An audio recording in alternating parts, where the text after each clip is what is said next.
Hi అండి, నేను మీ doctor Raghuteja, laser and laparoscopic surgeon, Onus robotic hospitals. Inguinal hernia అంటే ఏంటి? చాలామందికి గజాల్లో వాపులాగా ఉంటుంది. ఆ వాపు ఎప్పుడైతే దగ్గినప్పుడు పెరుగుతుందో అప్పుడు ఇంగ్వైనల్ హెర్నియా ఉంది అని కన్ఫర్మ్ చేసుకోవచ్చు. ఒక డాక్టర్ దగ్గరికి వెళ్తే డాక్టర్ ఏం చేస్తారంటే ఇంగ్వైనల్ హెర్నియా, ఇంగ్వైనల్ రీజన్లో ఉన్న వాపుని చెక్ చేస్తారు. ఎలా చెక్ చేస్తారు? పడుకోబెట్టి ఒకసారి దగ్గండి అని అడుగుతారు. ఆ దగ్గినప్పుడు ఎప్పుడైతే ఆ వాపు బయటకు వస్తుందో అప్పుడు అలాంటి స్వెల్లింగ్స్ని హెర్నియా అంటాం. అది గజాల దగ్గర వస్తే ఇంగ్వైనల్ హెర్నియా అంటాం. సో ఈ ఇంగ్వైనల్ హెర్నియా ఎందుకు వస్తుంది? మెయిన్గా ఎవరిలో వస్తుందంటే బరువులు ఎత్తే వాళ్ళలో వస్తుంది.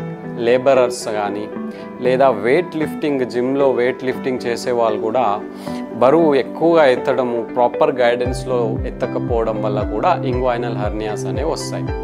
సో ఇంగ్వైనల్ హెర్నియాస్ని ఎలా మనం గుర్తుపట్టాలంటే మ్యాక్సిమం డాక్టర్ వీటిని కన్సల్ట్ చేసినప్పుడు డయాగ్నోస్ చేస్తారు స్పెసిఫిక్ టెస్ట్తోని. ఇలా కాకుండా ఒక అల్ట్రాసౌండ్ అబ్డామెన్ స్కాన్ చేస్తే ఆ స్కాన్లో కన్ఫర్మ్ అవుతుంది ఇంగ్వైనల్ హెర్నియా ఉంది అని. సో ఉంది అని తెలిసినప్పుడు మరి ఏం చేయాలి అంటే ఫస్ట్ వెయిట్ లిఫ్ట్ చేయడం ఇలాంటివి మానేసి సర్జరీకి ప్లాన్ చేసుకోవాలి. ఎందుకంటే ఇంగ్వైనల్ హెర్నియాస్ కానీ ఎలాంటి హెర్నియాస్ కానీ మందులకు తగ్గవు, ఆపరేషన్ మాత్రమే ట్రీట్మెంట్.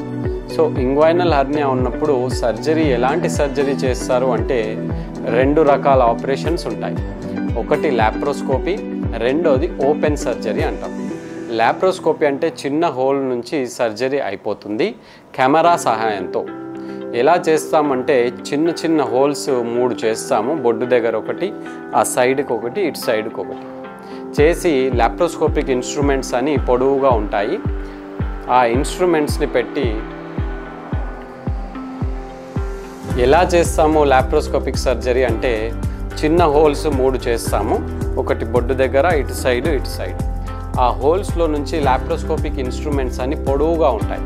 ఫస్ట్ కెమెరాని పంపించి ఆ కెమెరా ద్వారా ఇంగ్వైనల్ రీజియన్ని మొత్తం చూస్తాం.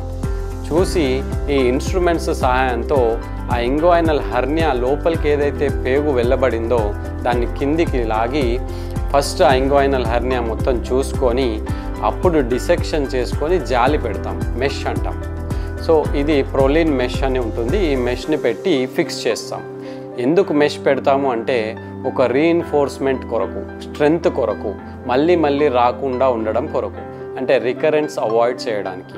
సో లాప్రోస్కోపిక్ హెర్నియా కానీ ఓపెన్ సర్జరీ అంటే చిన్న హోల్ నుంచి కాకుండా ఆ గజాల దగ్గర కొంచెం పెద్దగా కట్ చేస్తాం. 3-4 సెంటీమీటర్స్ కట్ ఉంటుంది, అందులో నుంచి సర్జరీ చేస్తాం. సో ఇది ఇంగ్వైనల్ హెర్నియా యొక్క సిమ్టమ్స్, ఎందుకు వస్తాయి, డయాగ్నోసిస్ ఎలా, ట్రీట్మెంట్ ఎలా అని. తరువాత సర్జరీ అయ్యాక ఎలాంటి జాగ్రత్తలు తీసుకోవాలనేది నెక్స్ట్ వీడియోలో చెప్తాను. ఫాలో అవ్వండి. Thank you.